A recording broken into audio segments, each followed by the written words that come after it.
Decía el pastor Mark Dever que el único sermón no expositivo que él ha hecho en su vida ha sido de por qué no predicar de manera expositiva. Así que de igual manera estoy acostumbrado a predicar de manera expositiva y no voy a hacer la excepción en el día de hoy, así que quiero que me acompañe a 1 de Timoteo, capítulo 1, versículo 12 al versículo 19. 1 de Timoteo, capítulo 1, versículo 12 al versículo 19, conociendo la abundante gracia de Dios para los pecadores. Eso es lo que estaremos viendo en estos versículos. La abundante gracia de Dios para los pecadores. Si es tan amable, se pone por pie conmigo al leer la Escritura. Versículo 12 al versículo 19, lee de la siguiente manera. Doy gracias al que me fortaleció, a Cristo Jesús, nuestro Señor, porque me tuvo por fiel poniéndome en el ministerio, habiendo yo sido antes blasfemo, perseguidor, injuriador, mas fui recibido a misericordia por lo que hice porque lo hice por ignorancia en incredulidad. Pero la gracia de nuestro Señor fue más abundante con la fe y el amor que es en Cristo Jesús. Palabra fiel y digna de ser recibida por todos, que Cristo Jesús vino al mundo para salvar a los pecadores, de los cuales yo soy el primero. Por esto fui recibido a misericordia, para que Jesucristo mostrase en mí el primero de todo, en mí el primero toda su clemencia, para ejemplo de los que habrían de creer en él para vida eterna. Por tanto, al Rey de los siglos, inmortal, invisible, al único y sabio Dios, sea honor y gloria por los siglos de los siglos. Amén. Este mandamiento, hijo Timoteo, te encargo para que conforme a las profecías que hiciste en cuanto a ti, milites por ella, manteniendo la fe y la buena conciencia, desechando la cual naufragaron en cuanto a la fe algunos, de los cuales son Himeneo y Alejandro, a quienes entregué a Satanás para que aprendan a no blasfemar. Oremos. Señor, gracias que tenemos tu palabra revelada y que ella es suficiente, útil para enseñar, redarguir, instruir en justicia, a fin de los que estamos, Señor, escuchándola, podamos crecer en la madurez y en la imagen de Cristo. Padre, te rogamos una vez más que nos des oídos espirituales y ojos espirituales para poder ver la grandeza de tu evangelio a través de estos textos. Y para que salgamos de aquí, Señor, no mejor informado, sino mejor transformado a la luz de tu palabra. Te rogamos todas estas cosas en Cristo Jesús. Amén. Amén. Puede sentarse. Hermano, no sé si a usted le pasa, pero no hay nada más impresionante y fascinante que poder escuchar cómo la gracia de Dios ha transformado una vida. Un testimonio de ver cómo Dios ha obrado un milagro, que tú conocías cómo era esa persona y cómo vino de la muerte a la vida espiritual. Hemos visto personalmente hombres que fueron en un pasado asesinos, violadores, alcohólicos, homosexuales, venir a la salvación. Hemos visto cómo el poder de Dios ha transformado estas vidas entregadas a su pecado a una nueva vida en Jesús. Es algo maravilloso, es el milagro de los milagros. Dios transformando de muerte a vida. Hemos escuchado a través de la historia, por ejemplo, hombres como Martín Lutero, un ex monje católico Dios lo saca, le abre sus ojos, lo saca. Ahora que estamos precisamente en 2 días celebrando la Reforma Protestante, Dios lo saca del oscurantismo religioso donde él estaba y lo trae a novedad de vida. Después de las tinieblas, la luz resplandeció en él. John Newton, un extraficante de esclavos, Dios lo salva por la sublime y maravillosa gracia de nuestro Señor Jesucristo. Hombres que han estado tan cerca de la presidencia como Charles Colson, ex ayudante del presidente Richard Nixon, Dios lo salva de donde está y Dios lo hace una nueva criatura en Cristo. Incluso hombres escépticos como C.S. Lewis profesaban no creer en Dios. Igualmente la gracia de Dios lo transforma y lo llama. Eso es a través de la historia, y cuando vamos a través de la Biblia, vemos hombres como el endemoniado de Gadareno, Dios trayéndole vida espiritual. Un hombre que estaba atado, como ustedes ya han leído, en cadenas, un hombre que estaba destruyendo su vida, la vida de los demás. La gracia de Dios lo alcanzó.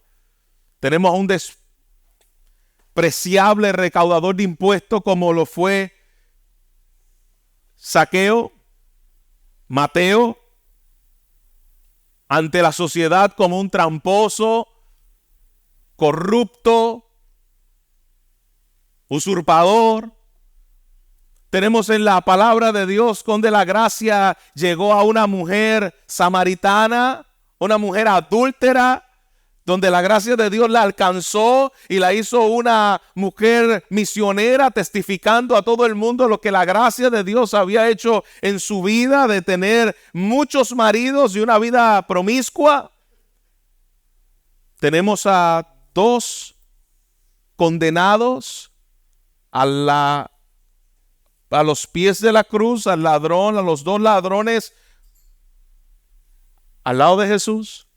Que algunos piensan como que uno era bueno, uno era malo. No, los 2 eran terroristas.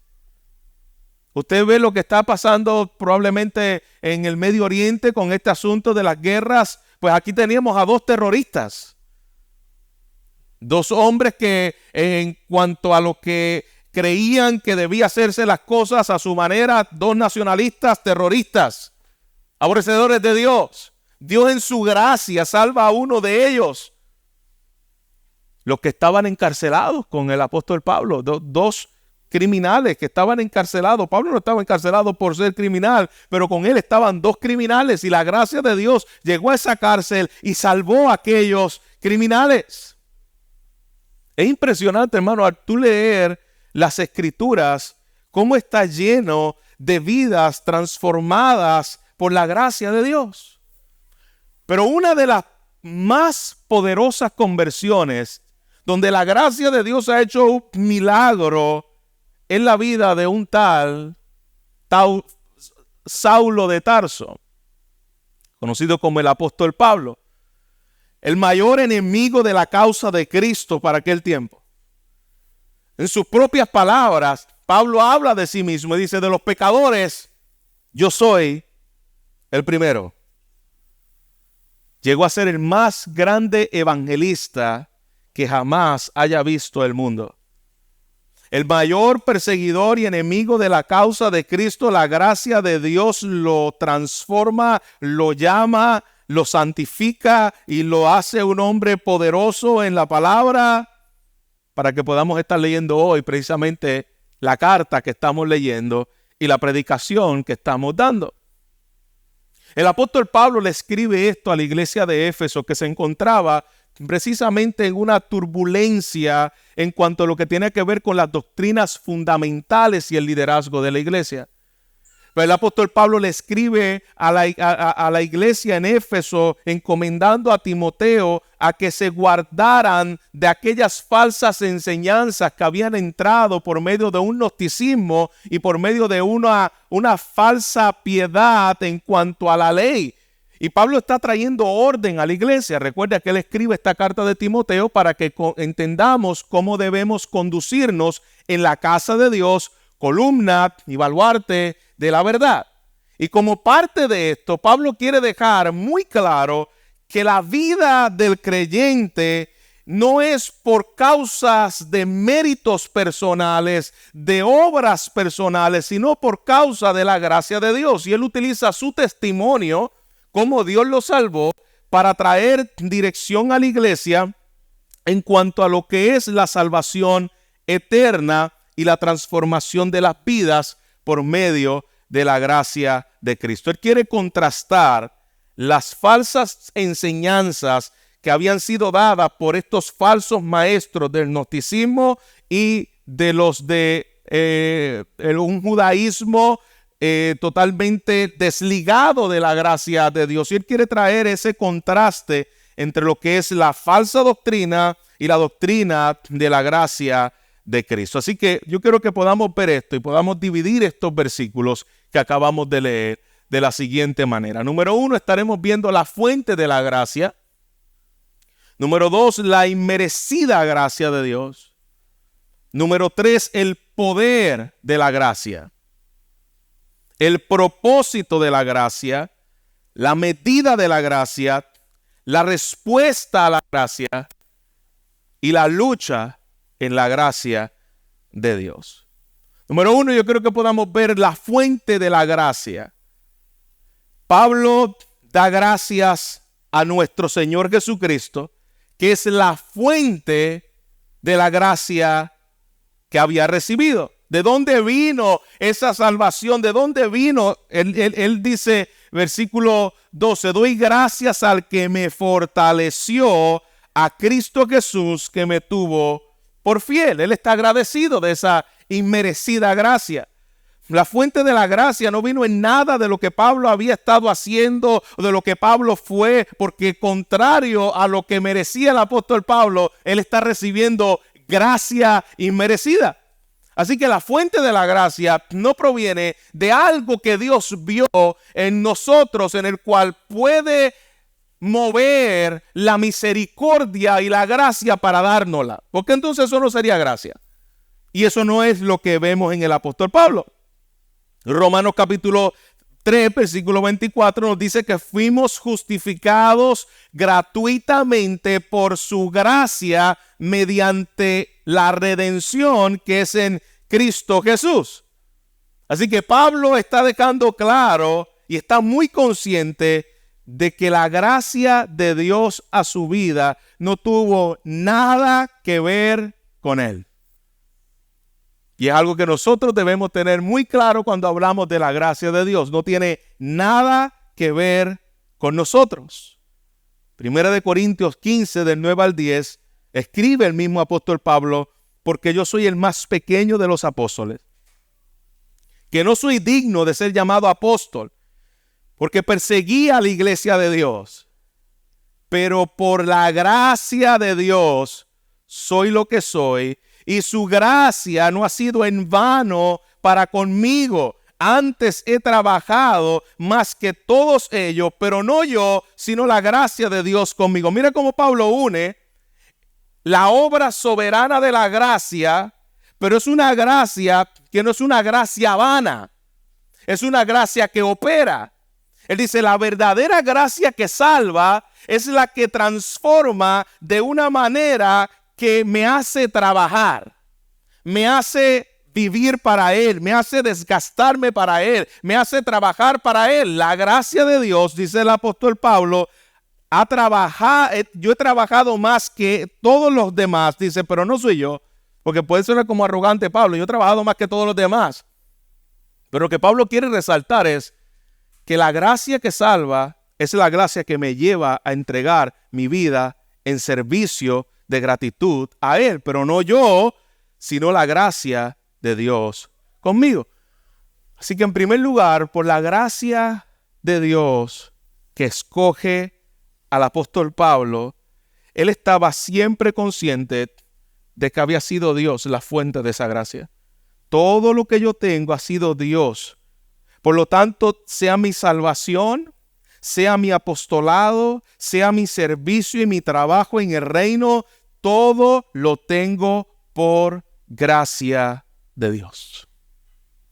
Número 2, ya hemos visto la fuente de la gracia. Veamos la incondicionalidad de la gracia. Es una gracia incondicional. Versículo 3, habiendo yo sido blasfemo, perseguidor e injuriador. Este era Pablo. La gracia lo alcanza cuando él era un blasfemo. Un blasfemo es alguien que calumnia a Dios abiertamente. Es alguien que habla mal abiertamente. Y no solo Pablo había sido un blasfemo, sino que llevó a otros a blasfemar. Porque dice, espérate, Pablo era un religioso. ¿Cómo Pablo blasfemaba a Dios? ¿Y cómo Pablo llevaba a otros a blasfemar? Mira lo que dice la palabra en Hechos capítulo 26, él contando el testimonio de él, versículo 10 al 11.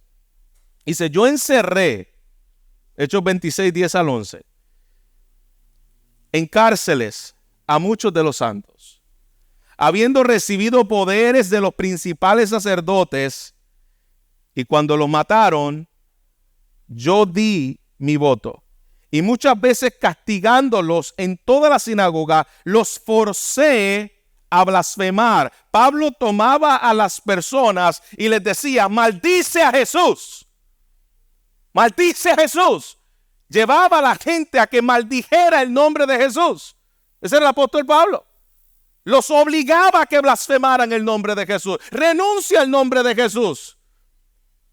Deja de seguir esa mentira. Eso es blasfemia.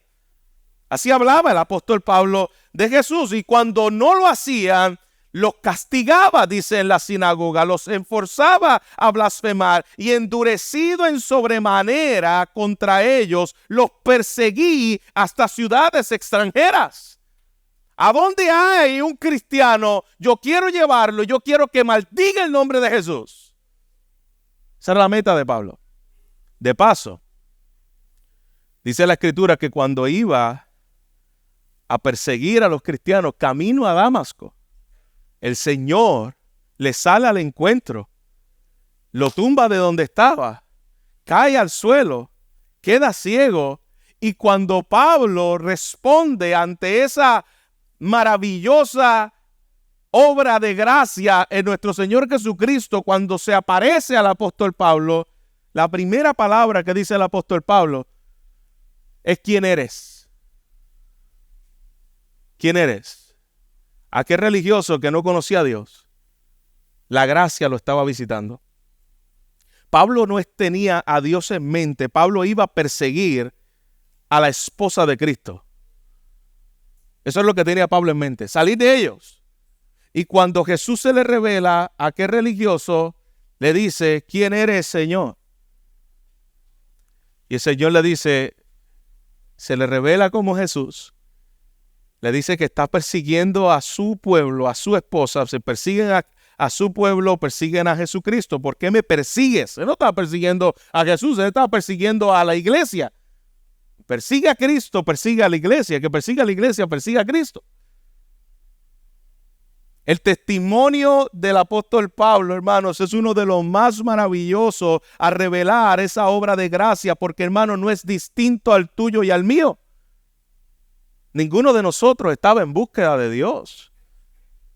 Ninguno de nosotros nacimos con inclinaciones espirituales. Eso fue una obra soberana de Dios. Nacimos por naturaleza hijos de ira igual que los demás. Nacimos muertos espiritualmente, como dice la Escritura. Un día la bendita y soberana gracia de Dios vino a nuestra vida, abrió nuestros ojos y hoy estamos aquí adorando su nombre. Aquel apóstol Pablo, supervisor de la muerte de Esteban, perseguidor de los cristianos, los encarcelaba, los mataba. Dios le salió al encuentro. Por eso, hermano, aquí yo quiero que ustedes puedan ver la incondicionalidad de la gracia de Dios. El versículo 13 nos dice más sobre esa naturaleza de la gracia incondicional. No había nada en Pablo que atrajera a Dios hacia él. No había nada. que dijera, mira, esto me atrae, este es un buen hombre. No había nada en él. La salvación de este hombre se originó en Dios y solo en él. Y lo mismo es cierto para ti, y lo mismo es cierto para ti y para mí. La gracia de Dios y la salvación no se originó en nosotros. Somos salvos en la base de la gracia. No hay ninguna condición. Dios no vio algo bueno en ti. Él vio tu pecado. Y Dios incondicionalmente nos mostró la gracia. ¿Por qué? No sabemos, hermanos. Dice Efesios capítulo 2 que acabamos de leer, por el beneplácito deseo de Dios, por el bondadoso deseo de Dios. A Él le plació salvarnos por gracia en su bondad. Él así lo quiso. No había razón. Yo sé que a veces nos ponemos medio románticos cuando estamos orando y le decimos, ay Señor, ¿por qué me salvaste? Y bien en el fondo pensamos como que merecíamos ser salvos. ¿Por qué a mí, Señor? ¿Por qué a mí?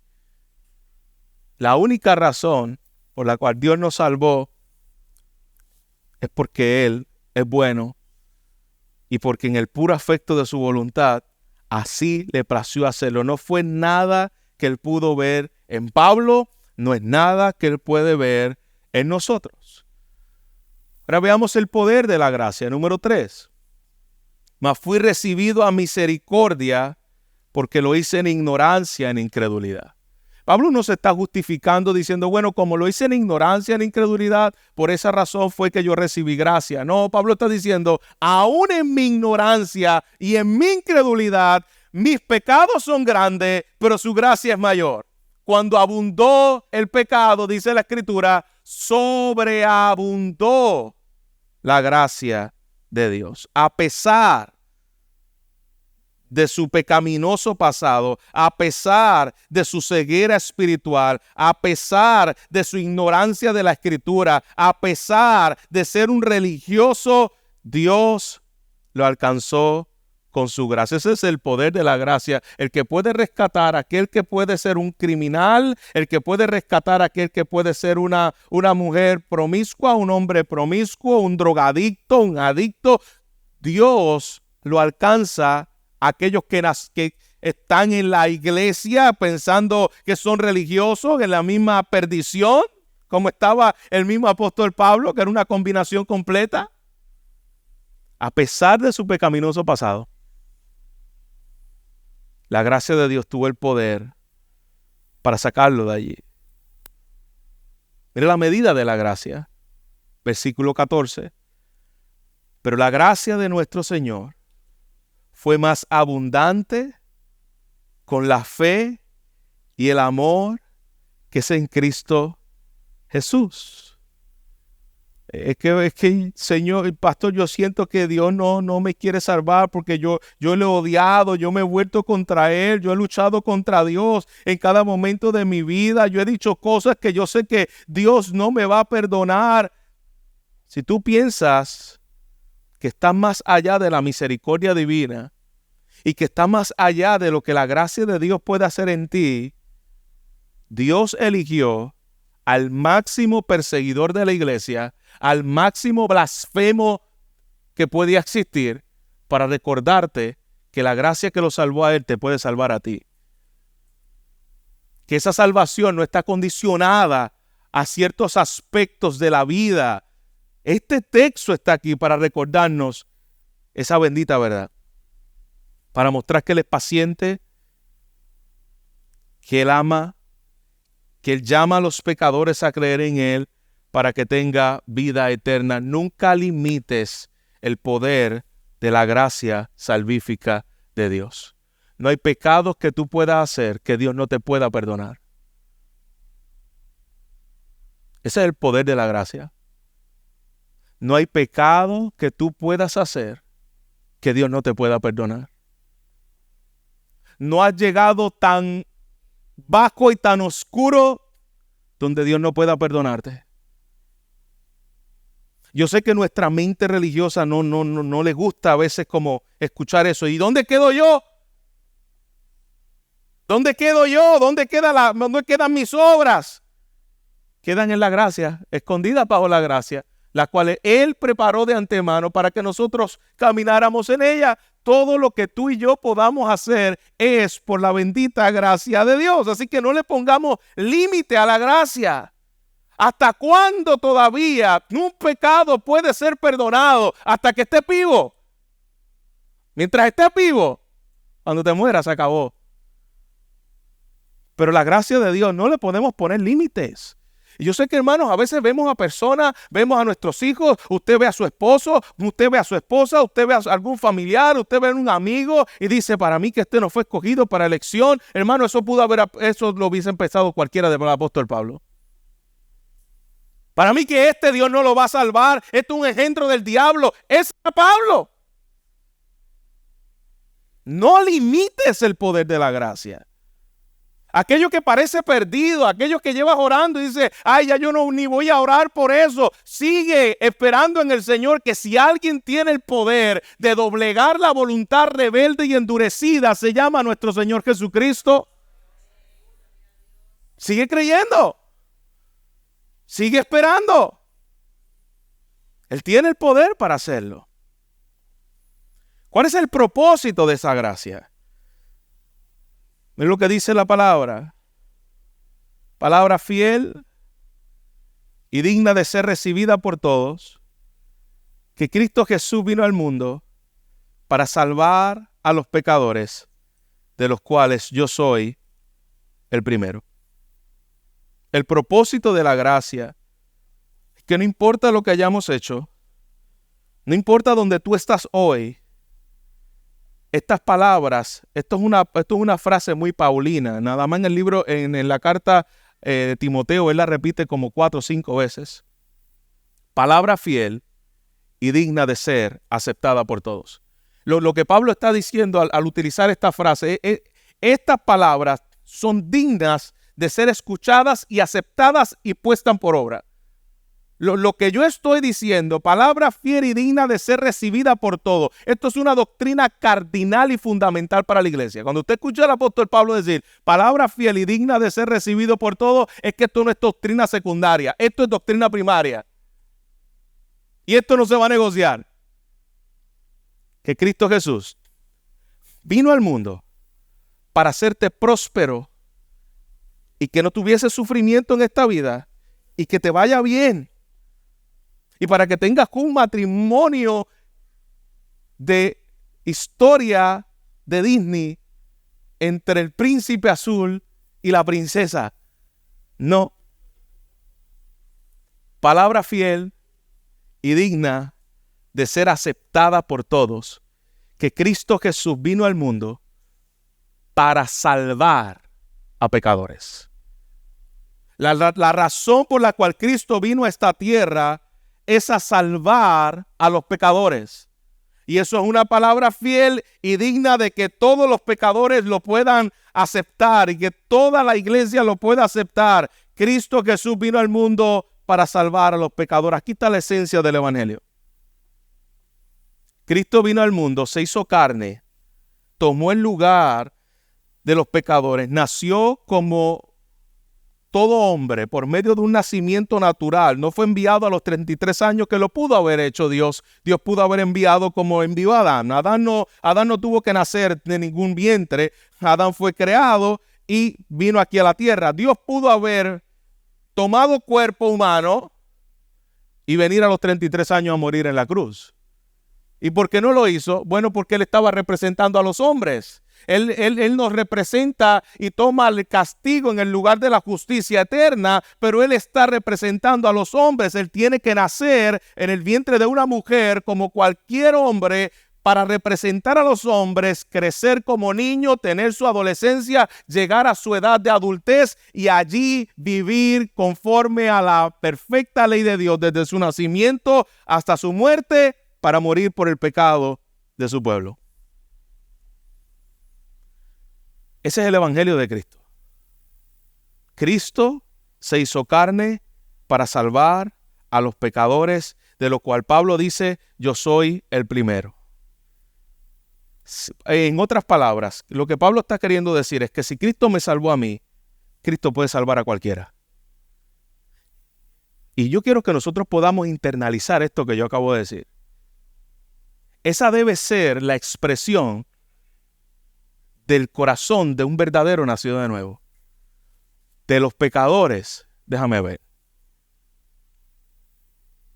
Yo no me considero el primero de todos los que están aquí.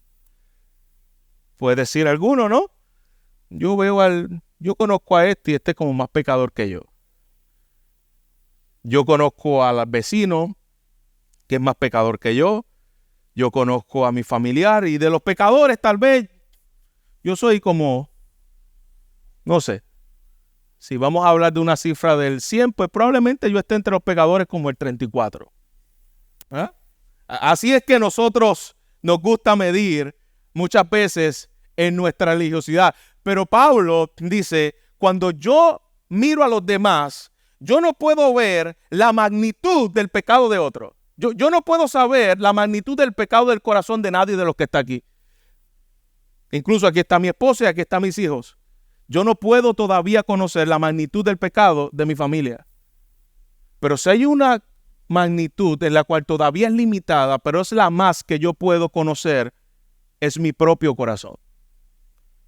Y cuando yo veo mi propio corazón, el apóstol Pablo decía, yo no conozco los demás, pero si hay algo en el cual yo puedo decir que no hay nadie que sea más pecador que yo.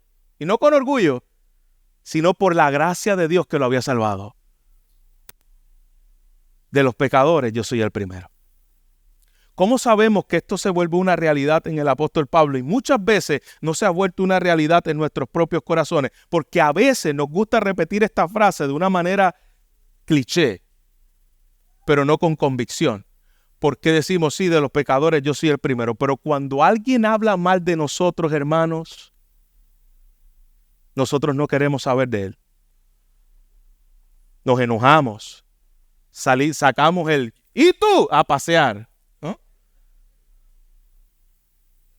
Porque en realidad no hemos entendido. Me parece que fue Charles Spurgeon que diga, hermano, cuando alguien diga algo mal de ti, no te enojes. Porque todavía no sabe lo suficientemente de ti. Y lo que puede decir de ti es peor. Si la gente supiera lo que realmente somos, hermanos, si Dios, gracias a Dios que Dios nos ha cegado de ver el mundo espiritual y de ver los pensamientos de los demás. Porque nadie tendría la dignidad de pararse aquí cada domingo y cada día de la semana a reunirnos como iglesia. Si alguien pudiera leer todos los pensamientos que nos atraviesan sobre nuestra mente, nadie se atrevería a pararse aquí. Nosotros nos paramos en los méritos de la gracia y cantamos bañados de la sangre de Cristo que nos cubrió de pecado para poder acercarnos al trono de la gracia por ese Cordero, porque no hay nada en nosotros en lo cual nos haga acepto delante del Señor. Siempre seguiremos estando bajo la cobertura de su sangre para que Dios acepte mis oraciones y mi alabanza, para que yo pueda recibir a mi hermano. Si no fuera por esa gracia, hermano, nadie de los que está aquí, mira lo que está pensando de mí.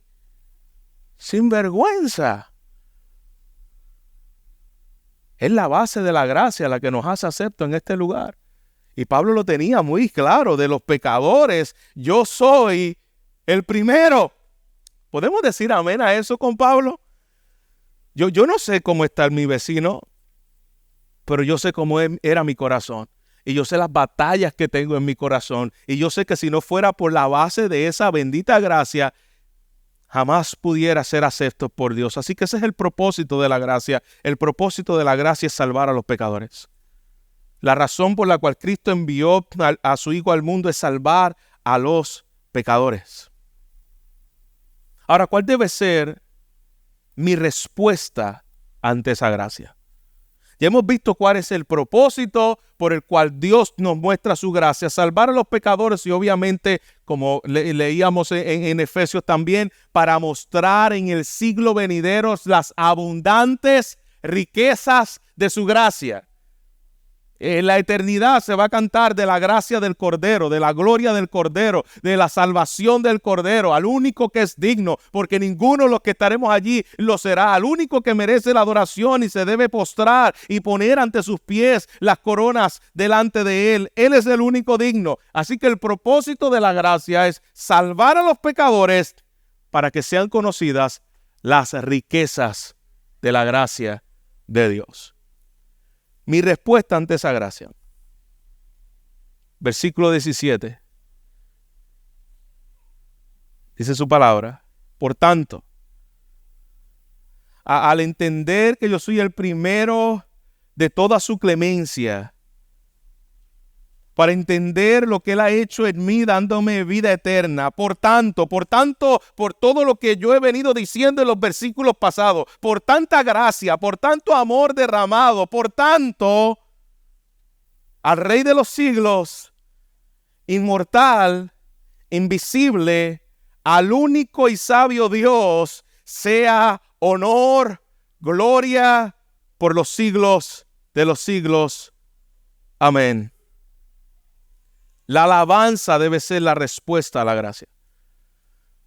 La alabanza del corazón debe ser una respuesta. Mira cómo Pablo, él da una doxología, él da una expresión de la grandeza, del poder, de esa gracia sobre su vida, alabando al Señor, al Rey eterno, al inmortal, al invisible. Algunos entienden que esto se volvió un cántico en medio de la iglesia primitiva.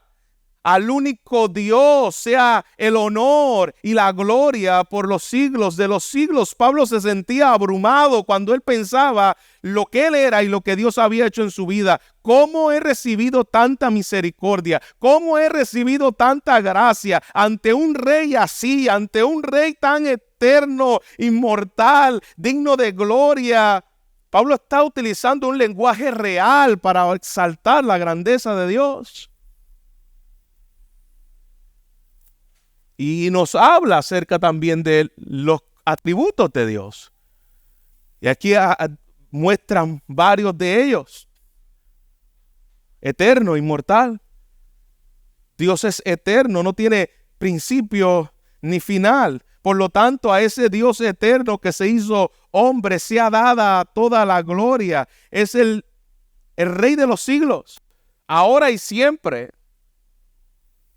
Nunca se cansa. Nunca se fatiga, nunca está pidiendo permiso, nunca está viendo para ver qué es lo que Él va a hacer. Este es el Rey soberano. La muerte y la decadencia no lo pueden decepcionar, no lo pueden tocar jamás, no puede ser dañado. Es el único invisible Dios. Más allá de lo que nuestros límites humanos pueden imaginar, es invisible. Él es digno y el único digno de recibir honor y gloria por los siglos de los siglos. Amén. Ese debe ser la respuesta a la gracia. Un corazón que ha recibido gracia, hermanos, es la persona más agradecida del mundo. Es la persona que más está alabando a Dios. Es la persona que menos debe quejarse. Eso yo me lo tengo que aplicar. Y yo tengo que recordarme cuánta gracia. Ahora mismo de camino veníamos, tenemos el aire dañado. Y hermano, lo que le entra a uno es un espíritu de queja. Queja. Pero cuando tú entiendes que ni siquiera el carro que tenemos, nosotros lo merecemos y que es por gracia, nos ayuda a quejarnos menos cuando el aire se daña. Pero como nosotros tenemos un sentido de merécetelo todolandia. Nosotros pensamos que nos merecemos todo. Y cuando tú tienes un entendimiento incorrecto acerca de lo que realmente somos y que todo lo que yo tengo es por la gracia de Dios, tuviéramos un corazón mucho más agradecido. Cuando nosotros entendemos que mi mayor problema ya fue resuelto y mi mayor problema es que la ira eterna de Dios nunca caerá sobre mí. Nunca caerá sobre mí. Esa es una seguridad firme y palabra fiel y digna de ser recibida por todos. Cristo Jesús vino al mundo para salvar a los pecadores, de los cuales yo era el primero. La ira de Dios nunca caerá sobre mí porque ya cayó sobre Jesús. Cuando yo entiendo eso, yo debo levantarme con gozo en la mañana. Yo no me levanté bajo la ira de Dios. Me levanté bajo su aceptación y su amor. Cuando yo estoy trabajando, Señor, yo estoy bajo la aceptación y la gracia tuya. Si hoy me cae un bloque en la cabeza y me muero, veré al inmortal, al invisible, eterno Dios, al Rey de Gloria. Estaré contigo para siempre. Y lo peor que me puede pasar es mi mayor bendición, estar contigo. Eso es vivir bajo la gracia. Continuamente recordándonos que nada de lo que tenemos lo merecemos. Eso es vivir bajo la gracia. Nada de lo que yo tengo y que he recibido, yo lo merezco. Yo lo que tengo, lo tengo por gracia. Cuando tú sabes que tú no mereces nada excepto el infierno, tú tendrás un corazón más agradecido. Cuando tú sabes que tú no mereces nada excepto el infierno, tú y yo tendremos un corazón más agradecido. Es que yo no me merecía pasar por esto, ¿y por qué no? Si tú lo único que merecías era el infierno y la ira de Dios, ¿por qué tú piensas que tú no merecías pasar por eso? Estamos en un mundo caído bajo maldición. Y en un mundo caído bajo maldición ocurren muchas desgracias. Y existen muchas enfermedades. Y si pasamos por lo que tengamos que pasar en esta vida, todavía yo puedo recordarme, mientras yo esté en la gracia de Dios, todavía yo estoy mejor de lo que yo me merezco. Todavía yo estoy mejor de lo que yo me merezco. Nos pueden estar comiendo los gusanos en el basurero y levantar los ojos al cielo y decir, Señor, bendita sea tu gracia, que todavía estoy mejor de lo que merezco. Porque lo que yo merezco es tu ira y tu desprecio por toda la eternidad. Y tú no me lo has dado, ni me lo darás. ¿Está conmigo hasta aquí, hermanos? Cuán importante es profundizar para que brote de nosotros, como brotó en el apóstol Pablo, una doxología del único que recibe gloria en respuesta a esa gracia, tener un corazón agradecido, porque esa gracia está disponible para el peor de los pecadores y esa gracia nos alcanzó por su beneplácito soberano. Gloria a Dios por su gracia irresistible. Gloria a Dios por su gracia irresistible. Y por último, luchemos por la gracia. Es una doctrina en la cual el apóstol Pablo les dice, hay varios en los cuales es necesario callarlos y exponerlos porque están poniendo en tela de juicio esta maravillosa obra de la gracia. Y Pablo le dice en el versículo 18, este mandamiento, hijo Timoteo, te encargo para que conforme a las profecías que te hicieron antes en cuanto a ti, milites por ella en la buena milicia. Mantente en la fe y en la buena conciencia, en la fe de lo que yo acabo de decirte de la salvación por gracia y la buena conciencia, desechando la cual naufragando en cuanto a la fe, algunos de los cuales él no dijo, he dicho nombre yo, él dijo el nombre, de los cuales estas dos personas, Himeneo y Alejandro, a quienes entregué a Satanás para que aprendan a no blasfemar. Pablo le da una exhortación al apóstol Pablo, dice, lucha por el evangelio. Mantente en la batalla por el evangelio de la gracia, el evangelio de la verdad. Y para enfatizar el punto, Pablo utiliza el nombre de estas dos personas, Himeneo y Alejandro, que sabemos que están entre los maestros en Éfeso. Ellos eran maestros en Éfeso y hombres que se habían alejado del evangelio de la gracia. Y Pablo le dice, ante esta realidad, estos hombres que posiblemente se entiende, la mayoría de los comentaristas piensan que estos eran hombres que eran ancianos de la iglesia en Éfeso. Himeneo y Alejandro eran pastores en la iglesia de Éfeso. Y eso es un buen recordatorio para todos los que servimos al Señor, incluyendo a los pastores, incluyéndome a mí mismo, de que nadie es inmune a la tentación de alejarse del evangelio de la gracia. Aquí tenemos a dos hombres que se alejaron del evangelio de la gracia. Ningún miembro de la iglesia está exento de esta advertencia que el apóstol Pablo trae aquí. Estamos en una guerra. Luchamos y batallamos no simplemente con enemigos de afuera, con un falso mensaje de salvación por obra, por un falso mensaje de doctrina de prosperidad, sino con un enemigo dentro de nosotros que todavía pelea por creer y batallar en nuestros corazones con la vida en gracia y la vida bajo las obras. Mi hermano oraba en el tiempo de oración pidiendo perdón como comunidad por mantenernos aún viendo una vida bajo las obras, despreciando tu gracia, porque podemos tener la gracia en el intelecto, pero no en el corazón. Y una de nuestras batallas continuas en nuestra alma es una lucha continua en entender, Señor, esto es por tu gracia, en cómo yo trato al hermano, porque yo tengo una relación con Dios que es por gracia. ¿Qué quiere decir? Que no hay nada que yo haya hecho, que yo pueda hacer, que yo deje de hacer, que para que Dios me deje de amar. No hay nada en un verdadero creyente, no hay nada que tú hagas para que el amor de Dios aumente por ti. Y no hay nada que tú dejes de hacer para que el amor de Dios mengue por ti. Esa es la salvación en la base de la gracia. Te amó en Él desde antes de la fundación del mundo. Te amó en Él. Pero ¿sabes qué? Nosotros creemos que esa relación vertical, pero horizontalmente, nosotros no vivimos bajo gracia, vivimos bajo ley. Si los demás hacen esto, yo hago esto. A veces en la vida matrimonial vivimos vidas matrimoniales no bajo la gracia, vivimos vidas matrimoniales bajo la ley. Tú no hiciste esto, negro. Pues esto es lo que te espera. No hay nada. No comes en ningún lado. Eso no es gracia. Eso es vivir la vida bajo la ley. Tú haces esto, yo hago esto. La vida de la ley es vivir continuamente, que es una de las luchas de nuestro corazón, continuamente condenando al otro. La palabra diablos en el griego significa acusador. La palabra acusador es la palabra diablo en griego. Y muchas veces, hermanos, nosotros nos volvemos el diablo de los demás. Acusando continuamente y acusando continuamente. ¿Dónde está el evangelio de la gracia que nosotros profesamos?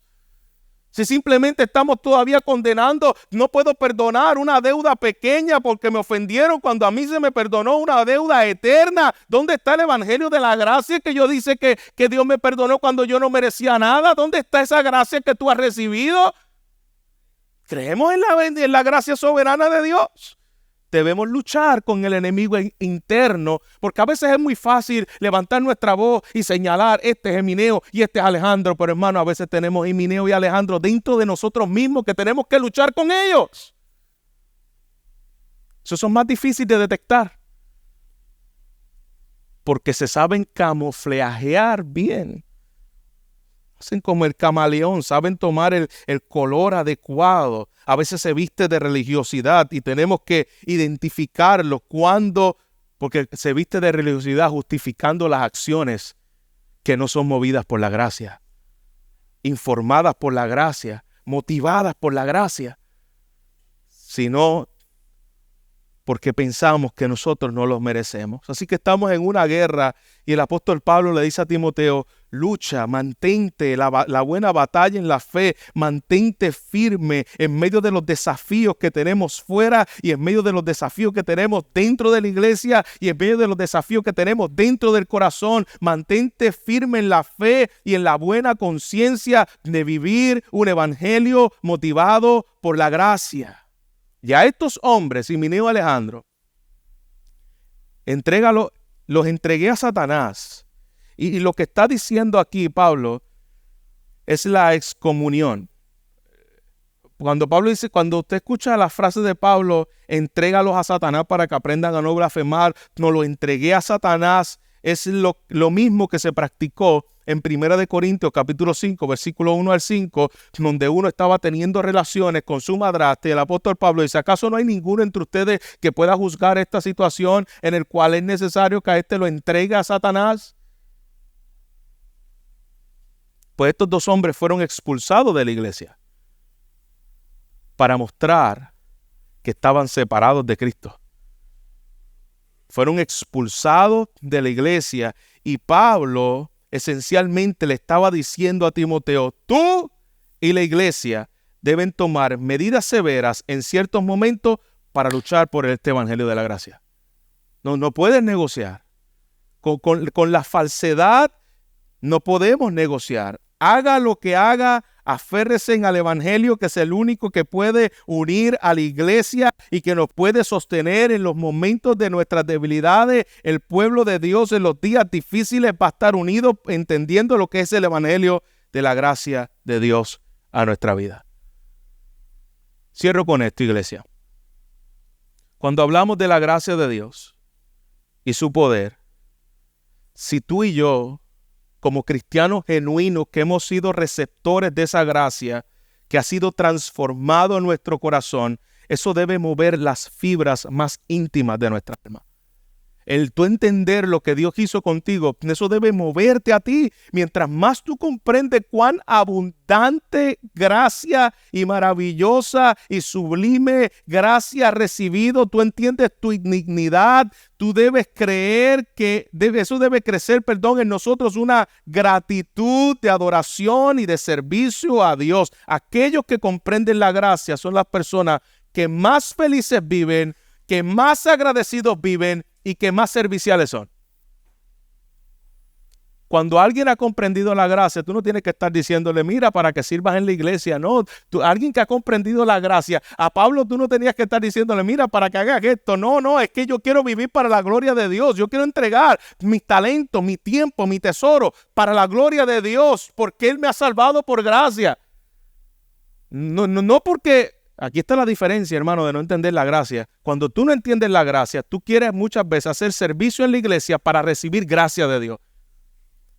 Y no hay nada, hermano, más grotesco ante los ojos de un Dios santo que tú querer hacer cosas para que Dios te ame. ¿Cómo se llama cuando tú le das dinero por debajo de la mesa a un juez para comprarlo? ¿Cómo? Soborno. Cada vez que tú le estás diciendo a Dios: yo hago esto para que Dios me bendiga, yo sirvo aquí para que la gracia de Dios sea conmigo, para que me vaya bien en mi vida, en mi trabajo, en mi familia. Eso es tratar de sobornar a Dios. Eso es tirar por el piso el sacrificio de Cristo. Dios no te ama en base a tu servicio. Tu servicio es una respuesta de su gracia. Cada cosa que yo hago en esta tierra para la gloria del Señor, no lo debemos hacer en base, no lo hago porque todavía tenemos un fariseo adentro que pelea con eso. Pelea con eso. Cuando a usted le pasa algo malo, se quedó inundado estos días por aquí en el área metro y no podía salir. Muchas veces lo primero que le viene a la mente es: yo no oré lo suficientemente hoy. Si yo hubiese orado, esta ruta yo no la hubiese tomado. Se nos explota una goma. Yo sé que esto me pasó porque yo no estoy leyendo mucho la Biblia durante esta semana. Entonces tú piensas que la bendición de Dios y el cuidado de Dios en tu vida es en base a las cosas que tú hagas por Él. No sobornes a Dios. No piensas que las cosas que tú haces por Él es el medio en el cual Dios te bendice.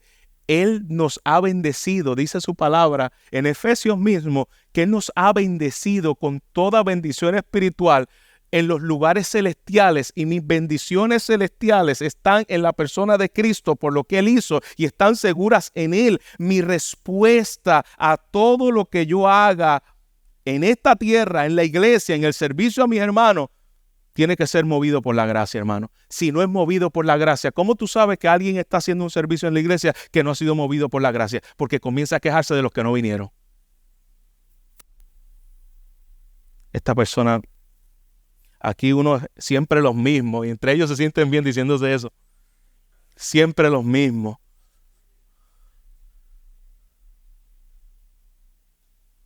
Por su gracia yo hago lo que hago. Los demás no vinieron. Está bien, yo no estoy aquí para yo recibir algo. Yo no estoy aquí para yo ser reconocido. Por la gracia de Dios yo soy lo que soy. Y cuando me doblo las mangas y cuando trabajo y cuando oro y cuando ayuno y cuando sirvo y cuando canto y cuando limpio y cuando voy a misiones, yo soy movido por la gracia de Dios. El que no vino, no vino, y oro al Señor que esa gracia lo mueva a Él. Pero yo no me estoy comparando, yo no estoy buscando a los demás para ver que haga lo que yo tengo que hacer. No, yo estoy movido por la gracia de Dios. Un corazón que ha recibido la gracia de Dios es un corazón que quiere dedicar su vida para la gloria de Dios. Y tú que estás aquí sin Cristo, tú que estás aquí y que llegaste a este lugar y que tú no te has arrepentido de tus pecados, yo ruego al Señor por la misericordia de Él que tú salgas de este lugar reconociendo la maravillosa gracia que te puede salvar a ti. Si esa maravillosa gracia salvó al apóstol Pablo, si esa maravillosa gracia me salvó a mí, no importa tu pecado y no importa lo que tú hayas hecho, la sangre de Cristo te puede limpiar en esta mañana. Y que tú puedas venir delante de su trono en arrepentimiento y en fe, reconociendo tu pecado, y tú puedas decir como el apóstol Pablo, Cristo Jesús, y tomar mano de esa palabra, vino al mundo para salvar a los pecadores, y el requisito para la salvación es reconocer que yo soy un pecador. Ven a Cristo en el día de hoy, arrepiéntete de tus pecados, y la bendita gracia de Dios te limpia y te hace una nueva criatura. Donde las cosas viejas pasaron, y aquí tú eres una nueva persona. Eres una nueva criatura. No importa lo que estés haciendo. Si estás en adulterio, corre hoy al trono de la gracia. Si has estado teniendo una vida promiscua, corre hoy al trono de la gracia. Si has venido de robar en tus impuestos y de robar en tu trabajo, corre hoy al trono de la gracia. El Señor está llamando pecadores. Ven en arrepentimiento y fe. Para que puedas decir de los pecadores, yo soy el primero porque esa bendita gracia me ha salvado.